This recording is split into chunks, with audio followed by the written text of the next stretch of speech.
Head coach Darian DeVries and Indiana basketball are in hot pursuit of five-star forward Miikka Muurinen from overseas, and I think he might just be the best athlete in the world.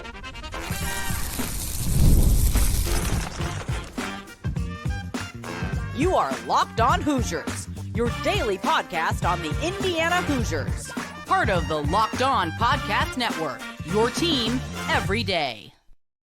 Welcome, and it is the Locked On Hoosiers podcast. I'm your man, Jacob Goins. I appreciate you being here, making this your first listen or your first watch every single day. We are part of the Locked On Podcast Network, which is your team every day. Today's episode of Locked On Hoosiers is brought to you by FanDuel. Right now, new customers can bet just $5, and if your bet wins, you'll get $300 in bonus bets to use across the app. Download the app today. Well, on today's episode of Locked On Hoosiers, which, by the way, thank you so much for being here, your free daily spot for all things Indiana athletics. Make sure you hit that subscribe button on YouTube. Follow us on your audio platform so you never miss a new episode of Locked On Hoosiers. But we're going to talk about the Big Ten standings a little bit in college football. And weirdly enough, we head into week 5, and some teams haven't even played a Big Ten team yet. So we'll talk about that. Plus, I think Indiana should roll over Iowa this weekend. We'll begin our prep and conversation for the Hoosiers and the Hawkeyes, but I got to talk a little basketball recruiting because Indiana has been recruiting a kid for quite some time, and we've talked about him several times here on Locked On Hoosiers, but going back and watching his recent film in his competition overseas, I think Miikka Muurinen might just be the best athlete in the world in the class of 2026. He's the 5-star forward that Indiana has been going after again for quite some time. 5-star power forward, 6'10", 185 pounds. He's a top 20 player no matter where you look. 247 says he's ranked 15th in the class of 2026. Now, he plays overseas. Okay, he plays in Europe, and he just got done playing in the Eurobasket League with his home country of Finland. He's been playing out in Arizona for Compass Prep in terms of United States basketball. And if you turn on the film and you watch even the growth that he made from, I don't know, the last time we talked about this guy consistently a couple of months ago to what he just got done doing a couple of weeks ago in the Eurobasket, Miikka Muurinen is the best athlete in the 2026 class, and with him being overseas, I'll say it. He's the best athlete in the world at his age in high school basketball recruiting. The guy is a freak of nature. 6'10", 185 pounds. He dunks it like LeBron James or Kevin Durant. He shoots it like Kevin Durant, and he finishes in the rim and around the paint pretty much like any guard that you're going to see in today's game of basketball. The guy's got it all. Is Miikka Muurinen raw and has a long way to go? Yeah, he does, because his stats aren't going to blow you away, and his highlights that you find on the internet, on YouTube, are just that. They are highlights. They're ones where he's a very young kid who played with some of the best players in the world. Heck, he played with other NBA guys. Nikola Jokic was playing in the Eurobasket this year, and Miikka Muurinen went up against him as well. He played against some serious dudes. And so don't get hung up on his stats or lack thereof. I want you to get caught up on the athleticism, the IQ, the decision-making, and just how much fun he is to watch play basketball, competitive basketball, this being overseas, and then what he's going to do in the college rankings. And Indiana's all up in it, man. Darian DeVries and the Hoosiers are all over the 5-star Miikka Muurinen, and word on the street is he's looking to take a visit to Bloomington. And if that's the case, okay, if Indiana somehow finds a way to find themselves with a visit from Miikka Muurinen, by the way, for those of you on audio, if you're going to go and look this kid's name up, it's not spelled the way you think it is, so just hear me out here. I'm going to spell it for you. Miikka, Miikka Muurinen. Muurinen. Miikka Muurinen. Miikka Muurinen. 2 I's, 2 K's, 2 U's. Okay? Miikka Muurinen. If you are Darian DeVries in Indiana basketball and you are lucky enough to get him on campus, I don't care what it takes. I don't care how much money. I don't care how much schooling. I don't care how much housing. I don't care how much food. I don't care how many cars. I don't care. This guy needs to be an Indiana Hoosier. He's a freak, man. He's so much fun to watch. In transition, he jumps from dang near the free throw line and throws it down and touches the top of the backboard when he does. He's running in transition and he'll catch a three and let it fly and absolutely bury it. He has a very similar shooting stroke and style, like a big man to a Joel Embiid, maybe Kevin Durant. I know those are different shooting styles, but I'm trying to compare it to a bigger player, a big power forward to a center in the NBA, right? That type of body style where it's a clean catch, bring up, shoot it, and release it, right? For Muurinen, and he can just make plays in the lane. And I would like to say that he's really good at cleaning up the glass, but he's great at cleaning up the glass. And he's also extremely talented at cleaning up misses off the rim, which is something you'll see a lot in his highlight tape if you pull it up, where he just seems to be in the right place at the right time. And he's not afraid to go up and grab that thing. Now, I will say there are some differences in the rules overseas with grabbing the basketball off the rim if it's in the cylinder versus what he'll have in high school basketball. But my point is he knows where a particular shot is going to miss. Right? If you shoot it from the left-hand wing and that shooter, typically goes long, to be on the backside of the rim. If you're going to box out and know that your guy comes up short or that he has a certain spin on the ball because he's a lefty, cool. Miikka Muurinen positions himself to be in the right spot. He's bigger and taller and can jump higher than anybody else. And he jumps up and slams it back down for an easy 2 points. That's what this kid does. And so now I want you to think about this and say, how would this fit in the Darian DeVries offense? How would this fit in the Darian DeVries defense? This is somebody who is in SWAT City, man. He has blocked tons of shots during his day and several of them in this Eurobasket League. How would he fit in the entire system of Darian DeVries? I think he's someone who seeks the basketball. I think he's someone who gets a bucket when you need it. I think he's someone who you can trust down low in the paint against some of the biggest bigs in college basketball because that's who plays in the Big Ten. I think you trust this kid to be that guy. This is a future superstar we're talking about here. He's already a superstar overseas. He's going to be one in college, and you're talking about a future NBA player right here. If you're Darian DeVries in Indiana, get this kid on campus and get a signature on the dotted line. You will not regret it.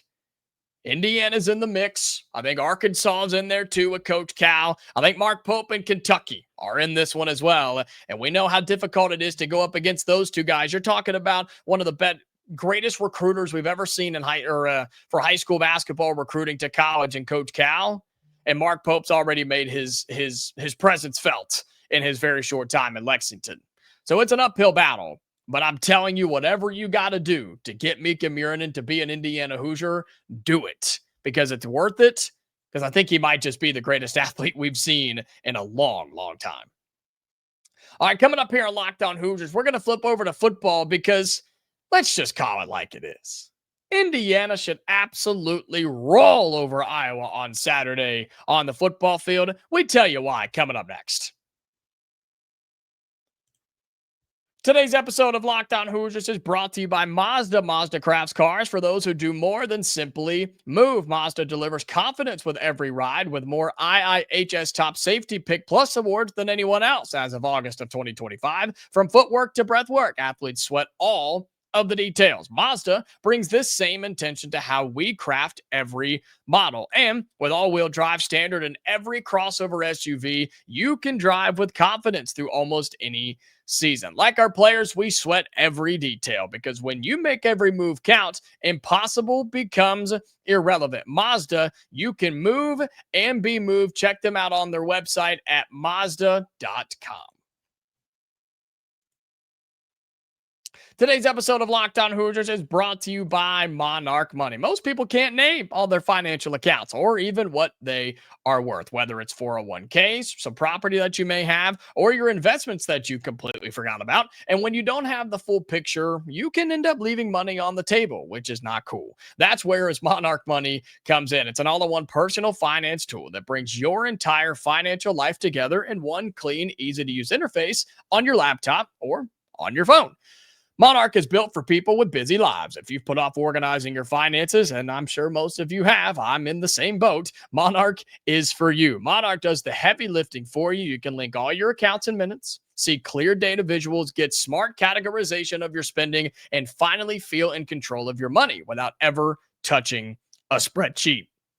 Don't let financial opportunities slip through the cracks. Use the code right now, Locked On College, at monarchmoney.com in your browser for half off your first year. That's 50% off your first year at monarchmoney.com with the code Locked On College. All right, welcome back into Locked On Hoosiers. Appreciate you being here again, making this your go-to spot for all things Indiana athletics. Make sure that you are interacting down below if you're on YouTube in the comments section. I want to hear from you. Go look up the film on Miikka Muurinen and tell me what you think about him and why he should be an Indiana Hoosier. Plus, give me your thoughts on Indiana versus Iowa. That's what we're talking about in just a moment. I want to see your picks and score predictions down below. And then anything else on your mind, you can let us know in the YouTube comments. Again, subscribe to the channel, follow us on your audio platforms, and hit the notifications so you never miss a new episode. Well, we beat in Illinois a lot to a little, and we as in Indiana, 63-10 was the final score, in case you forgot, and we will never, ever, ever let anybody forget about it because nobody picked Indiana, and we did, and we were right. I didn't pick us to win 63-10, but I did pick Indiana to win because I thought they were the better football team. But that game's in the past. That game is no longer relevant, and the Hoosiers have to turn the page to the Iowa Hawkeyes. And if you listened to head coach Curt Cignetti in his weekly press conference this week, he spoke in a weird tone that isn't normal for most coaches. It's normal for him, but most coaches will kind of teeter on this, but Cignetti leans all the way into it. He said that this week against Iowa on the road at Kinnick Stadium will be a tougher test than what Indiana had to face last week against Illinois. I'll say that again. Curt Cignetti claimed and told the media and told his team that this week against Iowa on the road will be a tougher test than what they just faced against Illinois. He's not saying that because the Hoosiers won by 53. He's not saying that because Indiana's just this world beater and had all the answers in a cheat code book against Illinois. He's saying it to keep his team humble. He's saying it to keep them focused and locked in and not riding too high on a nice win and get tripped up in a game that you just can't afford to lose, right? I said early in the offseason, this was one of the most important games for the Hoosiers, and it absolutely is true right now. Think about what is up for grabs the rest of the way. You just shocked the world, proved them wrong, and showed you are a legit football team. The last thing you want to do after getting a resume building win, okay, against a top 10 team in Illinois, who I still think is going to do special things this season, and that win will still look pretty good by the end of it. The last thing you want to do is trip up against this Iowa team that I just think is simply not all that good. Doesn't mean they can't win. Doesn't mean they won't win some games in the Big Ten. I just don't think Iowa has the dudes to keep up with Indiana for 4 quarters. I just don't think they do. Even if they're at home, I just don't think they've got what it takes to run with Indiana. Now, do I expect the Hoosiers to roll out on Saturday afternoon at 3:30 Eastern time and hammer Iowa the way that they did Illinois? No, probably not. Can they? Yes. Will they? I have no idea. I left my crystal ball in my other pants. I just don't think that's going to happen. because I think Iowa's a really good defense, as they always are. I think they're healthier as far as we know as of right now. We'll learn more as the week goes on. I think they're healthier on defense than Illinois was. And I think that their road environment is one of the best in the Big Ten. I think all of those things are true, which will make it tougher for Indiana to win this football game. But man, when you start doing some research on this Iowa squad, there's nothing that I see with them that scares me. It wasn't their win over Albany. It wasn't their loss against Iowa State 16-13.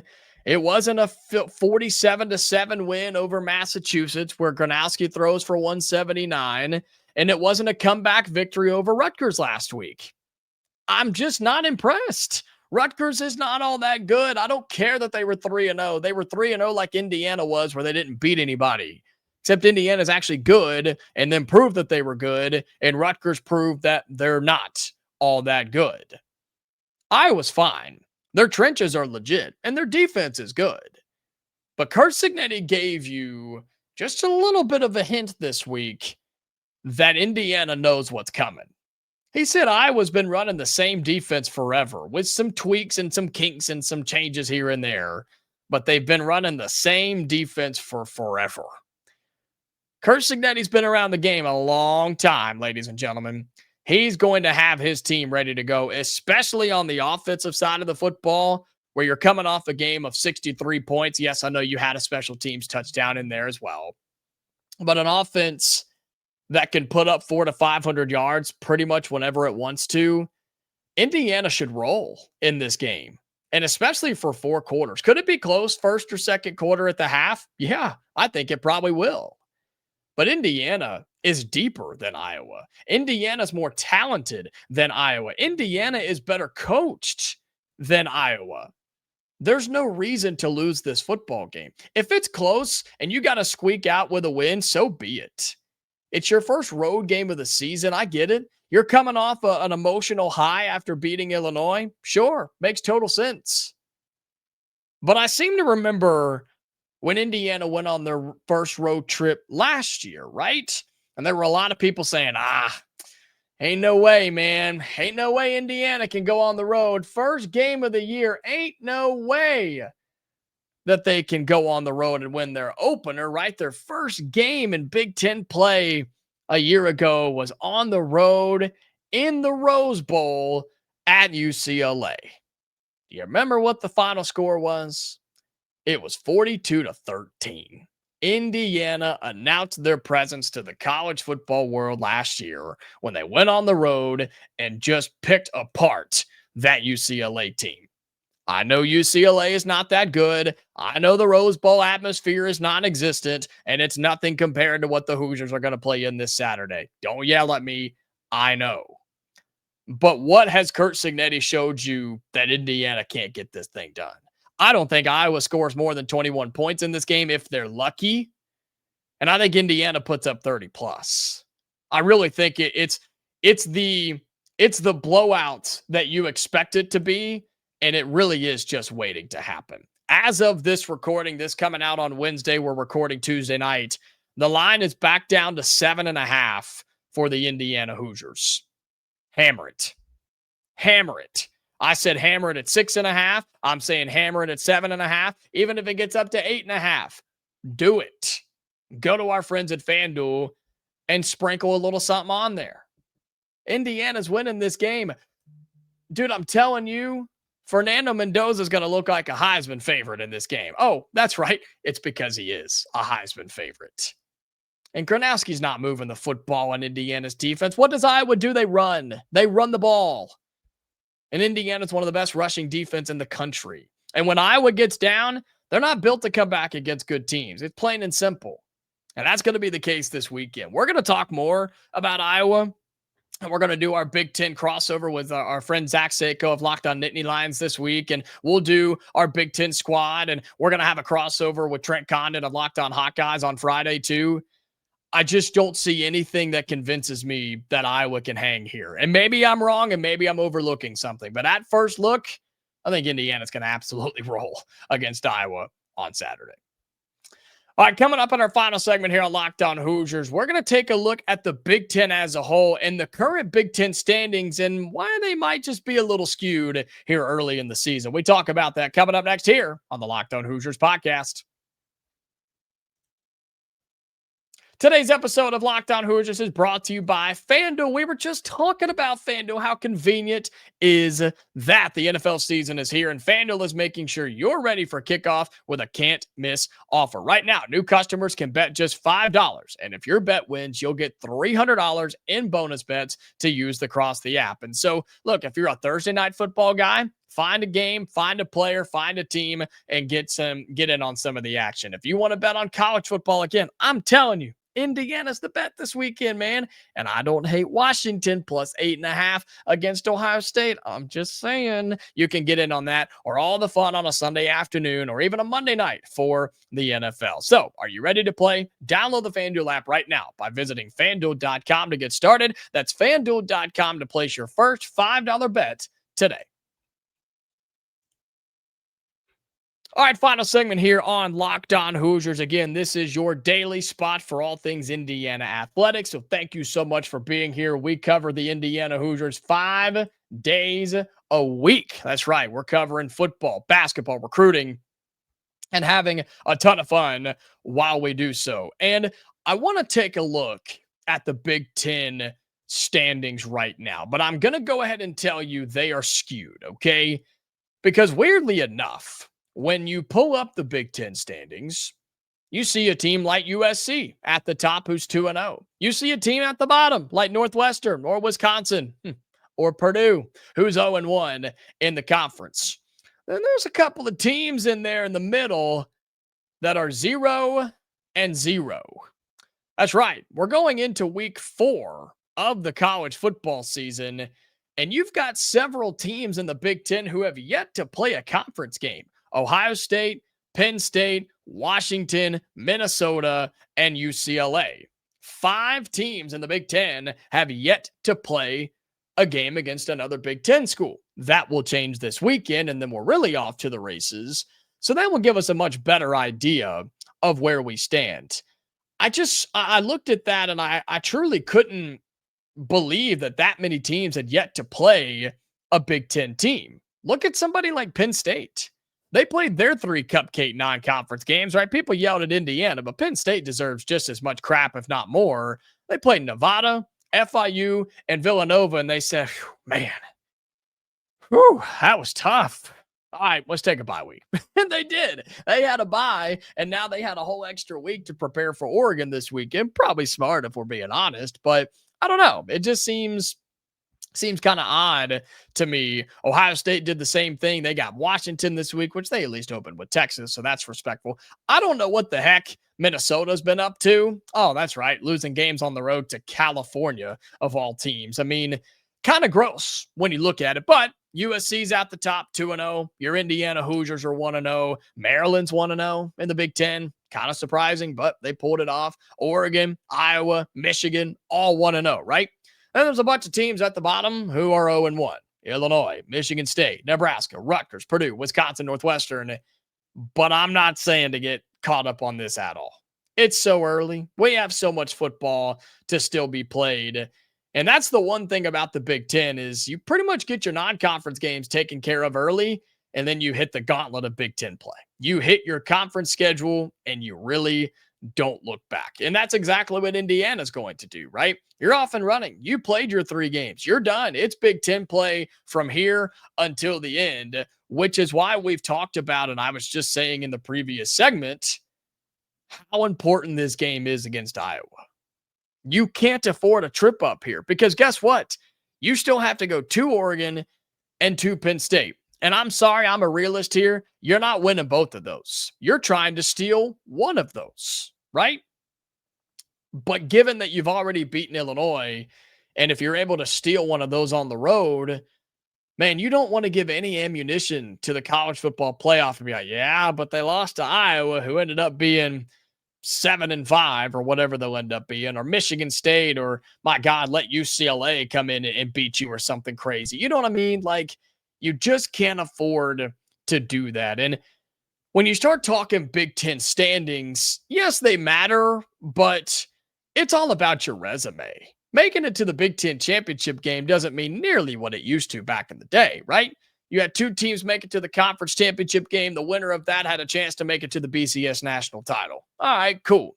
Two teams made it to the Big Ten championship game. Winner was going to be into the 4-team college football playoff. Loser, maybe had a shot. Just depends on the year. Now, you don't even have to make it to your conference championship game. If you're in the Big Ten or the SEC, all you got to do is be close. Look at Indiana last year. It's a perfect example of how. And I think there's a lot of schools and teams that are starting to lean towards that idea a whole lot more. And I think that's why conference championships are about to go away. I think they're almost done. I think they will become non-existent because they're truly a waste of time and teams don't want to play in them anymore. If you don't have to have it, why play it? That's basically where I don't like the idea. I don't like that idea of conference championships disappearing, but it's just the era that we're in. And so we'll keep up with the Big Ten standings, but it's not as big of a deal as you think it is. And that was more of the moral of this whole subject, was to kind of just remind you what we're looking for and kind of what to be keeping an eye on as we get into Big Ten play. Just build your resume. That's really it. Avoid the bad losses and stack some wins here and there. And I think that's what Indiana's going to do. I think it's what they need to do. And I think if you do, you're going to be right back where you ended last year, which is in the college football playoff. But hopefully a couple of rounds deeper this year, right? All right, that's going to do it for today's episode of Locked On Hoosiers. Man, thank you so much for being here. Really, really appreciate you and all your support. We're having a ton of fun here each and every day. Reminder, we'll have our Big Ten Squad show coming out for you tomorrow. Also, a crossover with our man Zach Seiko of Locked On Nittany Lions, doing a full Big Ten conversation, recapping last week, previewing this weekend. You know we're going to gloat a little bit about the Indiana Hoosiers. And then on Friday, we're doing a crossover with Trent Condon of Locked On Hawkeyes to get you ready for Saturday afternoon between the Hoosiers and the Hawkeyes. Okay, so we are back tomorrow, Hoosier fans, for another episode. So until then, stay safe, and I'll talk to you later.